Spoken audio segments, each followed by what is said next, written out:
Hi. Thank you for all letting me know which cases are of most interest to you. We have two clear winners. We have Donna Adelson, of course, and Corey Richens, of course, with a runner up or also of interest, Courtney Clenny, of course. Also, let me know that you're still interested in talking about Sarah Boone, which thrills me to no end, of course. So here we go. When I was reviewing when I was did the video on Sarah's courtroom behavior with Owens and how it reminded me of her under the jail body cam, I started thinking about all the different footage, all the different body cam footage that we have. And the one that kept coming to mind was the one where she was arrested. Now, that one um, didn't come to mind because she was arrested. It came to mind for a few things that happened that are kind of humorous to me. One of them is I remembered her. First of all, she calls the deputy baby at some point, of course. She's cursing her face off, but she starts out cursing and apologizing for cursing, and she, at one point, she's upset about a lot of things. And one of the things is that she ripped her shirt that she just bought. She just bought this shirt yesterday. She ripped my shirt.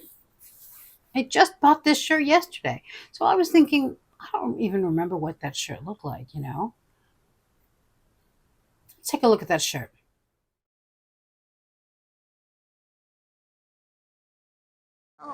Oh, look at this shit. Look at this my shit all the time. Did this happen today? Yes. Okay. All right. Yeah, I see it. It's ripped and down there a little bit. I just bought this yesterday. I get it. Sit down. Smoke your cigarette. Pardon? Do your thing. No, it's fine. Do you have an ID with you? Is it in the house?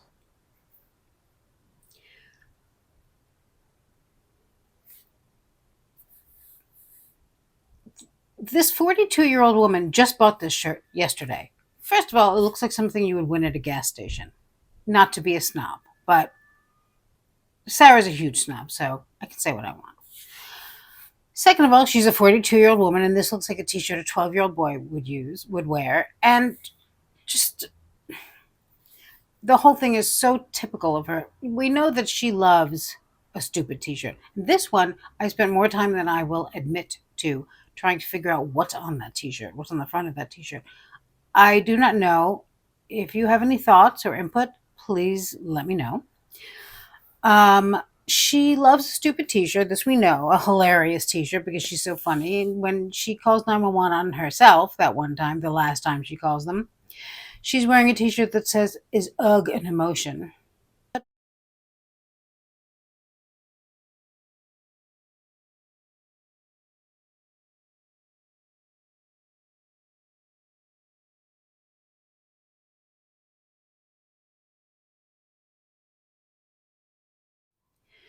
In her interrogation, she's also wearing a t-shirt. I don't think it says anything, but it's got like a stupid drawing on it, or it looks.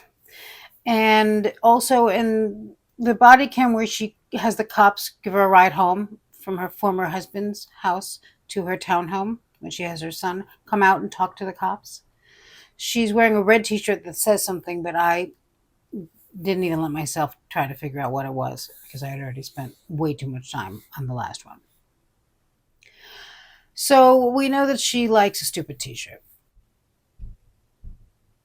The other thing about that body cam where she gets arrested that I think is kind of funny is that when she's about to be arrested, first of all, she's upset that her car was left across the street at Muldoon's, which I believe is actually across the street. So, I mean, talk about lazy, but okay. And which is strange because that vehicle is for going to job interviews for most, not Muldoon's, and it's also obviously to take her son on field trips, a given because that's who Sarah is. Yet here we are. So when she's getting arrested and she's like flabbergasted because what? she tells the deputy that she has to work tomorrow. And then she adds that she just got this job. So Sarah just got this job. It's the only job we have known her to have in all the time since her son is born, 9 years prior to this, or I guess 7 years prior to this. And okay, which would also, by the way, make her 40. So she was 40 years old when she bought that t shirt or won it. I don't know. She claims she bought it just yesterday. Now it's all ripped. Now she can't wear it because, it has to be in pristine condition. So the only job that we've known her to have, she had just gotten, and we watched her in real time lose it. And she never got another one. If I were not beaten to death, I was going to work myself to death on the outside. George didn't lose his job, however. But also, everyone knows that's a given. In the first few weeks of a new job, you are on your best behavior. Like if you are going back to your second week of work on a Monday, that Sunday night, don't drink your face off. That's all. That's all you have to do. And so that was the body cam that I was indulging in.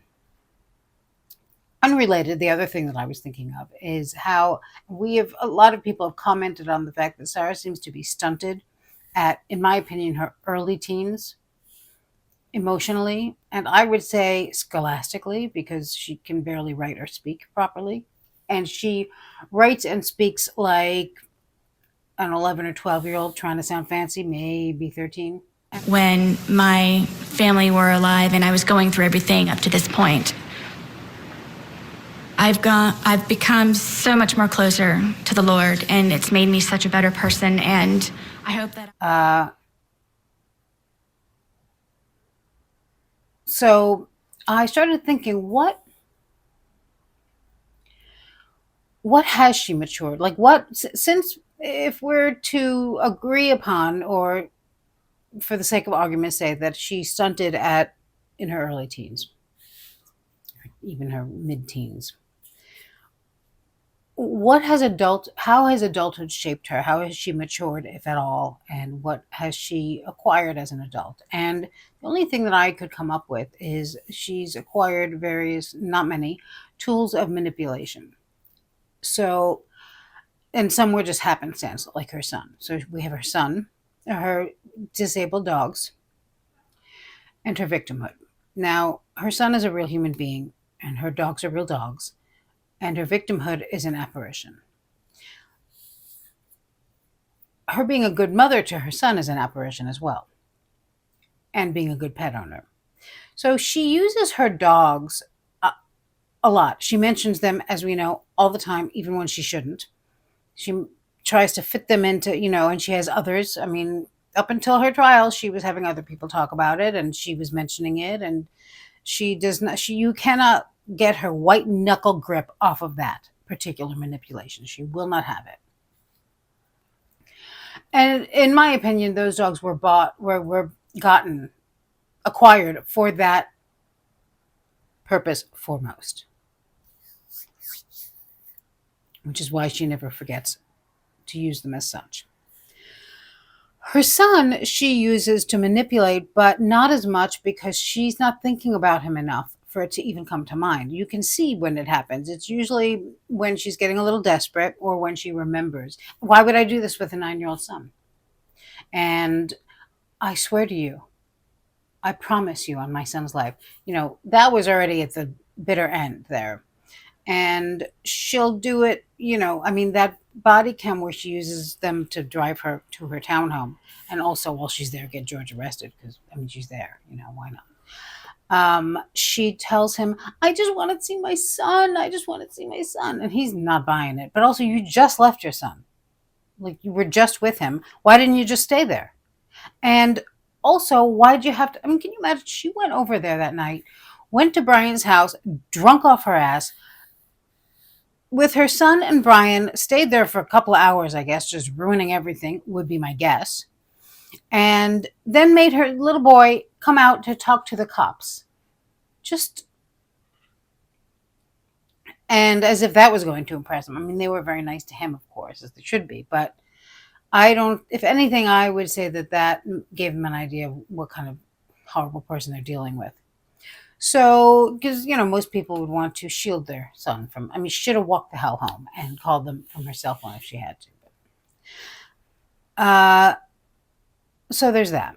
The other manipulation that she uses is her victimhood, which, as I said, is an apparition. And I also don't think that she acquired this during adulthood. I think that she has been the victim since being a very young child. I think she used it. And I think she used it in the way that we probably all did, but don't even remember. Or, Sarah does a lot of things that I can remember learning not to do early on in my childhood, like why you don't lie and why you don't do certain things and act a certain way. It's just part of growing up, part of the maturation process. Maturation? Mature. You know what I mean? So, but she never did. And one of those things is, when a child is small and they fall and everyone's like, oh, are you okay? Or, that is all Sarah needed. She took that and ran with it for the rest of her life and will continue to. Because as soon as she was the victim of something that worked for her, and I don't think it worked for her all that much, and especially not in her home, and we'll get into that in a second. But she doesn't, like everything else, she didn't learn, beyond that. She just stuck with that. And I think that's something she's been using forever. Which brings me to her childhood and made me start thinking about the tablet texts with her brother. Now, those tablet texts are really the only insight we have into Sarah's past and her childhood and her life growing up. And they tell us a lot because they don't correspond all that much, which tells us a lot right there. But their correspondence is very telling in that her brother is obviously, there does not seem to be a very close kinship there or friendship there. This is her brother doing what he feels obligated to do. This is just my opinion, the way I see it. He's very guarded with her. He has boundaries and she knows that. So this is not a new thing just because she's in jail now or, prison, whichever it was jail. This is the way things have become with them. And I'm sure for good reason. He does what he feels he must for her, but does not go above and beyond. And I don't get and does not do it. And not even that I don't get the feeling. It's clear that he does not do it with joy in his heart. He's not happy to do, he's not getting a lot of joy from giving her things that she might need, because first of all, she's asking for them, obviously. And he will write her and say, I was, he sends her money when he can, when he's able to. And he obviously, like everyone else, is just trying to get through life. He's got other expenses. And the fact that she had to murder someone and put herself in jail is really not foremost on his mind. So, and that seems clear. And Sarah knows not to push it with him, but she can't help herself because she is who she is. So when she doesn't get exactly what she wants from him or enough of what she wants from him, she will respond to him and she will say, thank you so much. I love you. I'd love you no matter what. Love, love, love you, the usual. And then she drops in something which is another point that I want to get to about manipulation, which you don't see her do very much, kind of surprisingly. She says to him something about their mother. In one case it was, I really miss Mom. And in another email she wrote him about something, not getting her delicious delights or whatever the hell it is she wanted, she says, remember when we picked out Mom's gravestone? First of all, yeah, Sarah, he remembers. My guess would be that those kinds of comments and attempted manipulations make him never want to send her anything again. But what's interesting is that she does not use the fact that her family is deceased very much. And I think that's because she doesn't think about it very much. We only see her use it in these emails to her brother, and that's because that's what they have. That also makes me think that They probably weren't all that close before that. They probably had to kind of stick together when their mother died. But aside from that, there's not there's not a flavor of childhood shared in those letters, those emails. But I don't think Sarah really thought about her family being deceased. We only see her mention it once in the body cam where she's saying that she's terrified of George's family, and they ask her if she has someplace safe to go, and then she says, "I got no one, and my family's deceased." And the reason I say that she doesn't care is because Sarah, you can tell what Sarah cares about. Sarah cares about, because she's a hardcore self-snitcher, unintentionally. She cares about the way she is seen. She wants to be seen as a victim. I mean, her allocution speech said it all. Told you all the things that matter to her. She wants to be in control. She wants to be right. She wants to be seen as a well-heeled, altogether individual who does no wrong. And she uses her dogs. That's an important tool for her. And the things that she doesn't mention that much, like her son, aren't that important to her, really. And I would say that I don't think what we would think someone would experience if both of the parents were deceased and they had no one really, is not the way she experiences it, which would make sense because she doesn't experience any human emotions or experiences the way most people do. Hence the turning down the plea deal and what happened in that court. And for the last 47 years before that. So Sarah does not push it. She certainly doesn't write to her brother the way she writes to Brian. She loses it a little bit, but she keeps it in control because she knows that he'll never send her anything again, which is another reason why I'm surprised.